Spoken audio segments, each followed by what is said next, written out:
নমস্কার বন্ধুরা, মাই সিম্পি লাইফস্টাইল ব্লগে আপনাদের স্বাগত জানাই। আশা করি আপনারা ভালো আছেন, সুস্থ আছেন। আমি আজকে একটা নতুন রেসিপি নিয়ে চলে এসেছি, সেটা হচ্ছে চিকেন বিরিয়ানি, যা ভীষণই লোভনীয় আর ভীষণই সুন্দর খেতে। এই সুন্দর রেসিপিটা আমি কিভাবে তৈরি করেছি চলুন তাহলে আপনাদের সাথে শেয়ার করি। একদম দোকানের মতো বাড়িতে বসে এর স্বাদ পেয়ে যেতে পারে। আচ্ছা, প্রথমে বিরিয়ানির জন্য আমি এখানে মোটামুটি 1 লিটার জল নিয়ে নিয়েছি। এর মধ্যে দিয়ে দেবো 2 থেকে টেবিল চামচ মতো সাদা তেল। সাদা তেলটা দিলে কি হয়, ভাতগুলো একটার সাথে একটা জড়িয়ে যায় না। এবার দিয়ে দেবো 1 চামচ মতো নুন। ভাতটা রাঁধার সময় একটু নুন দিলে খুব ভালো হয় ভাতটা। এটা কিন্তু আমার ফুটে গেছে। এবার আমি আস্তে আস্তে করে চালটা দিয়ে দেবো। চালটা কিন্তু 2 ঘন্টা আগে ভিজিয়ে রাখতে হবে।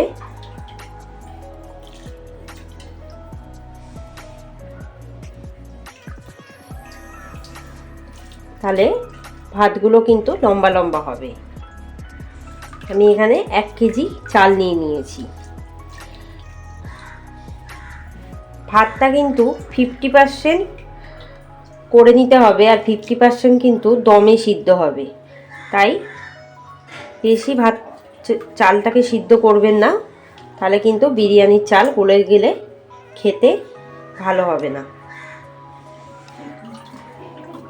এবার কড়াতে কিছু মশলা আমি ভেজে নেবো, যেটা হচ্ছে বিরিয়ানির মেন মশলা। সেখানে আছে, আমি বলে দিচ্ছি মশলাগুলো।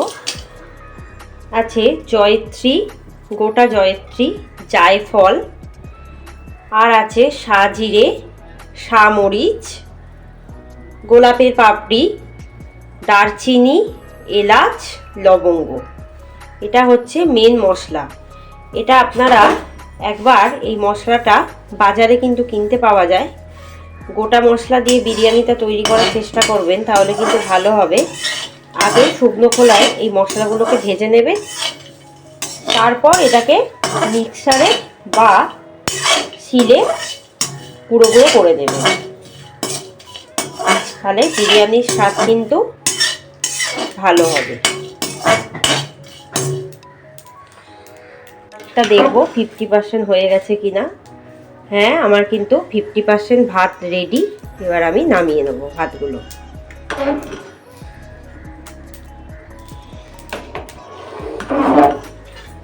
এর থেকে বেশি আর সিদ্ধ করার দরকার নেই, কারণ দমেই হয়ে যাবে।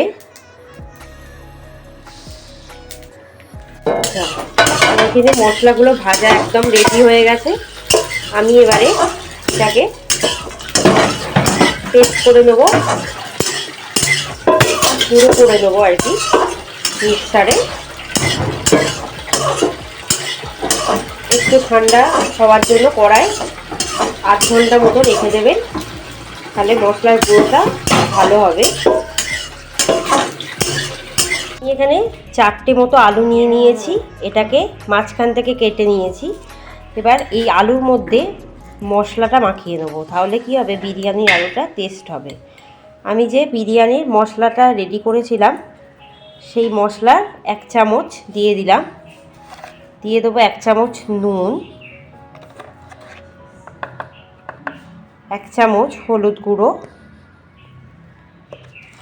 1 চামচ লঙ্কা গুঁড়ো, 1 চামচ জিরে গুঁড়ো, আর 1 চামচ ধনে গুঁড়ো, আর দিয়ে দেবো 1 চামচ সর্ষের তেল। দিয়ে আমি এটাকে আলুটাকে ভালো করে মাখিয়ে নেব।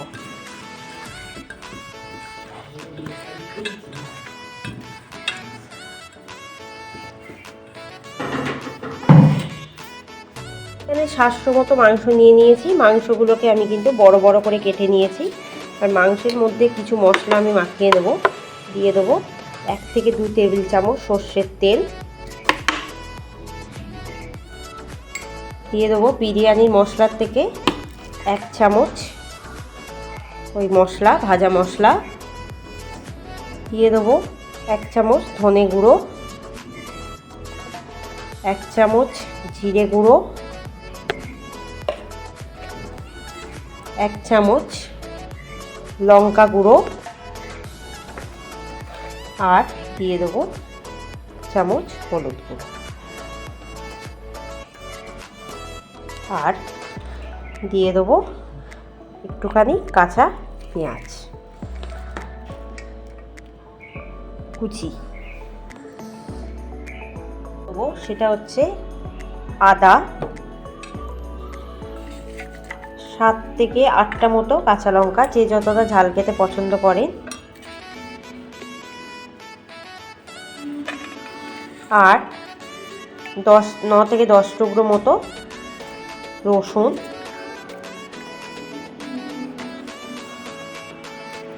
আর দিয়ে দেবো একটু পেঁয়াজ কুচি। এটাকে ভালো করে আমি পেস্ট করে নেব। চামচ জল দেব।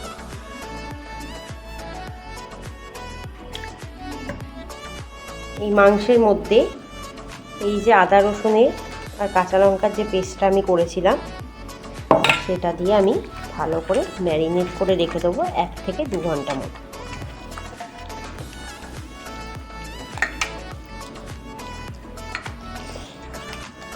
হাতে যদি সময় থাকে 3 ঘন্টা মতো ম্যারিনেট করে রাখতে পারেন। যতখানি ম্যারিনেট করা হবে তত কিন্তু বিরিয়ানিটা ভালো হবে।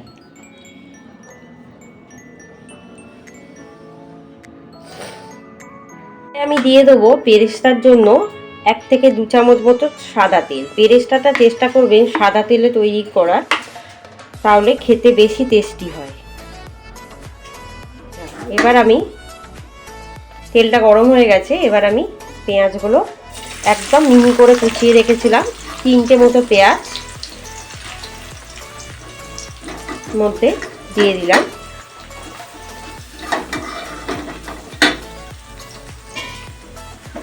একটু গ্যাসের ফ্লেমটাকে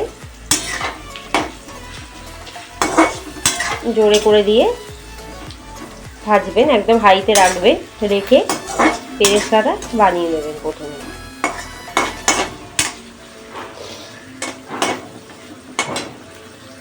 আচ্ছা, বেরেস্তাটা একদম হয়ে গেছে। এবার আমি দেখুন দেখিয়ে দিচ্ছি। এবার আমি তুলে নেব। আমি ভেজে নেব। এই যে আলুগুলো যে ম্যারিনেট করে রেখেছিলাম 1 ঘন্টা, এই আলুগুলো কিন্তু আমি ভেজে নেব।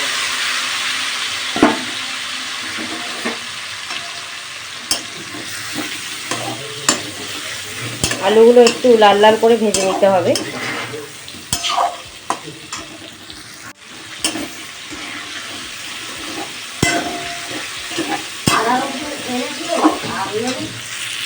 আচ্ছা, আলুগুলো ভাজা হয়ে গেছে।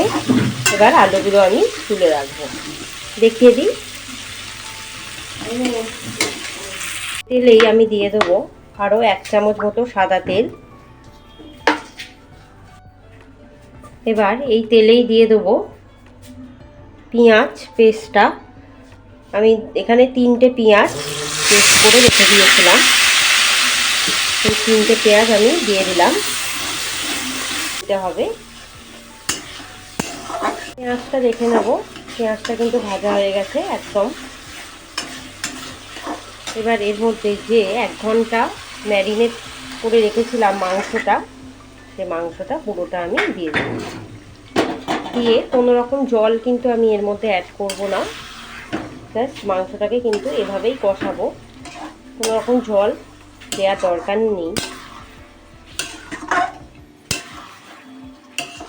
এবার ভালো করে এটাকে কষিয়ে নেব।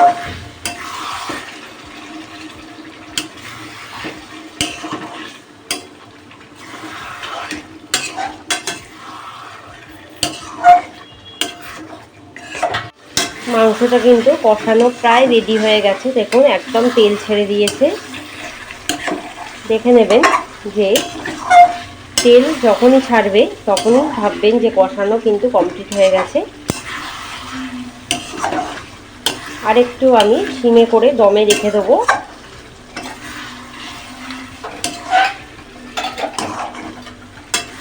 একদম দেখুন তেল ছেড়ে দিয়েছে, তার মানে আমার কিন্তু মাংসটা কষানো একদম হয়ে গেছে। এবার মাংসটাকে আমি কিন্তু নামিয়ে নেব। বিরিয়ানির জন্য মাংস কিন্তু একদম রেডি। একটা ডেকচি নিয়ে নিয়েছি, যেখানে আমি বিরিয়ানিটা করব। সেখানে 1 চামচ মতো ঘি নিয়ে নেওয়া হবে। ঘিটাকে সারা গায়ে এরকমভাবে মাখিয়ে নেবেন, যাতে বিরিয়ানিটা কিন্তু আশেপাশে না লেগে যায়। তাই ঘিটা কিন্তু আমাকে আরও 1 চামচ দিয়ে ভালো করে এটাকে মাখিয়ে নিতে হবে।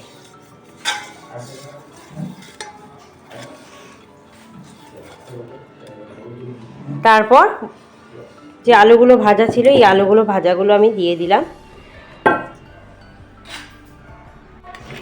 এবার আমি দিয়ে দেবো চাল।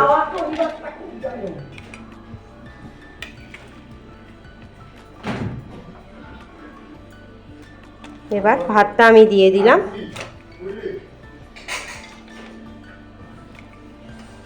এবার দিয়ে দেবো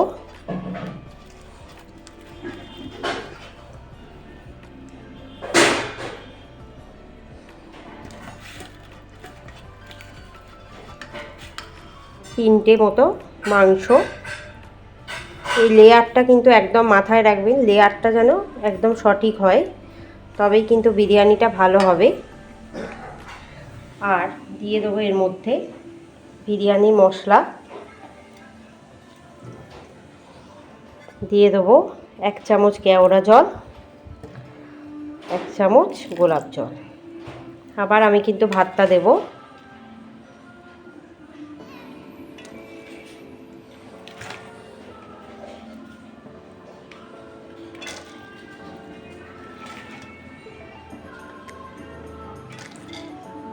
এবার দিয়ে দেবো এর মধ্যে 1 চামচ মতো নুন,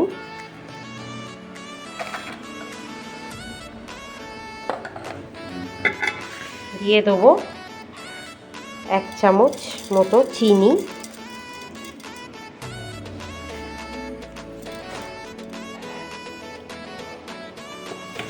আবার দিয়ে দেবো চিকেন।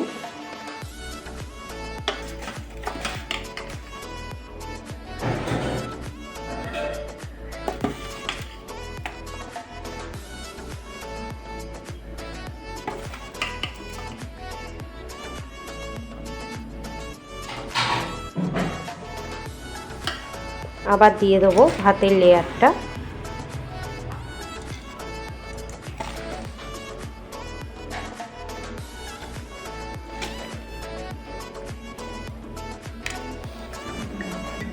এরপর দিয়ে দেবো আমি যে দুধ আর কেশরটা ভিজিয়ে রেখেছিলাম সেই পুরোটা।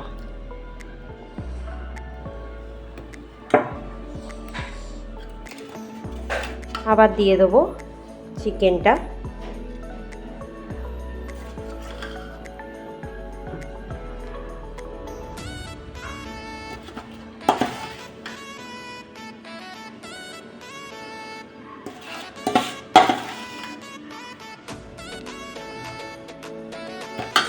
এবার দিয়ে দেবো আবার ভাত।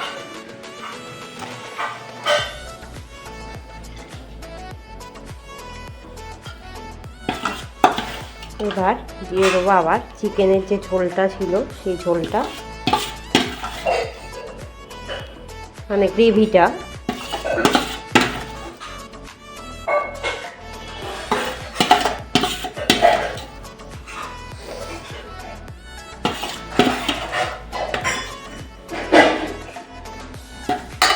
দিয়ে দেবো পুরো ঘি। এখানে আমার মোটামুটি 100 গ্রাম ঘি পুরোটাই লাগছে। দিয়ে দেবো মশলা, আবারও আমি এখানে ভাত দেব।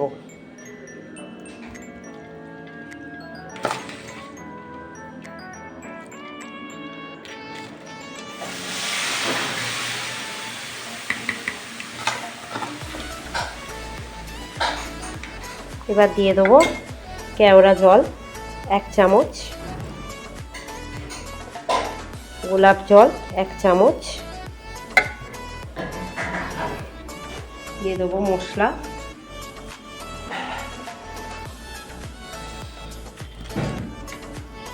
যে মাস্ট যে উপকরণটা সেটা হচ্ছে আতর। আমি এখানে 1 চামচ মতো আতর দিয়ে দিলাম। দেওয়ার পর আবার আমি এখানে ভাতের লেয়ার দেব।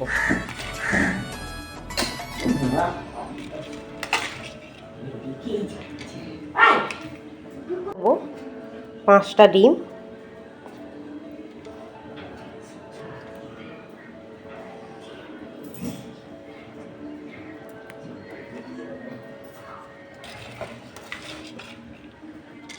দেওয়ার পর দিয়ে দেবো আরও 1 চামচ মতো নুন,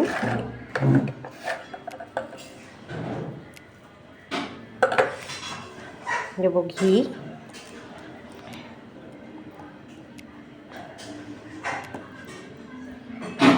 মশলা দিয়ে দেবো ওপর থেকে এই পেঁয়াজের বেরেস্তা গুলো,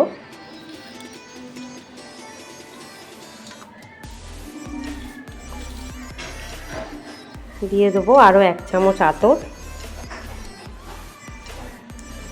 দিয়ে দেবো ওপর থেকে আর একটু মশলা,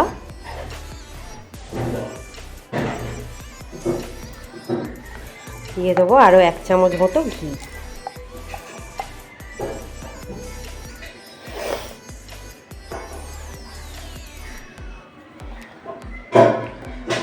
আর দিয়ে দেবো আরও 1 চামচ চিনি।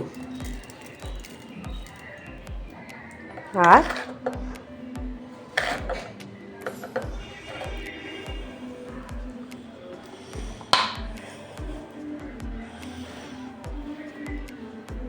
ঢাকাটা দেব। ঢাকাটা দিয়ে আমি কিন্তু এবারে এই আটা দিয়ে সিল করে দেবো।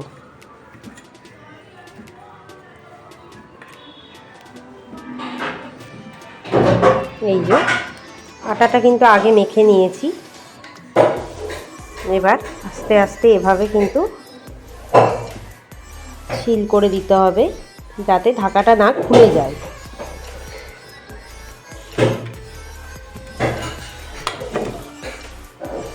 এই পুরো ঢাকাটাকে কিন্তু এই আটা দিয়েই সিল করতে হবে।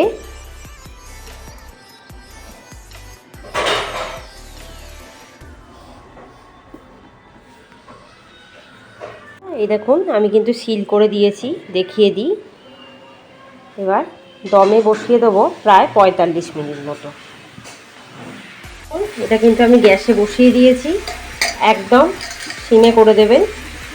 এই যে সিমে করা আছে, একদম 45 মিনিট এটাকে বসিয়ে রাখবে দমে, আর কিছু করার দরকার নেই।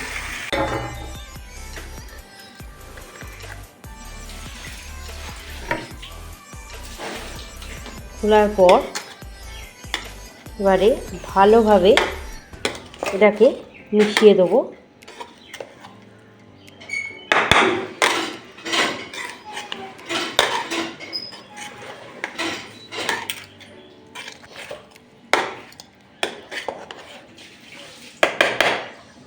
একদম বিরিয়ানি রেডি হয়ে গেছে। এভাবে বাড়িতে বানান।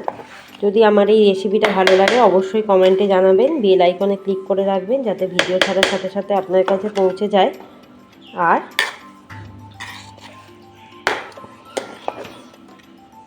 আমার চ্যানেলটাকে সাবস্ক্রাইব করে দেবেন।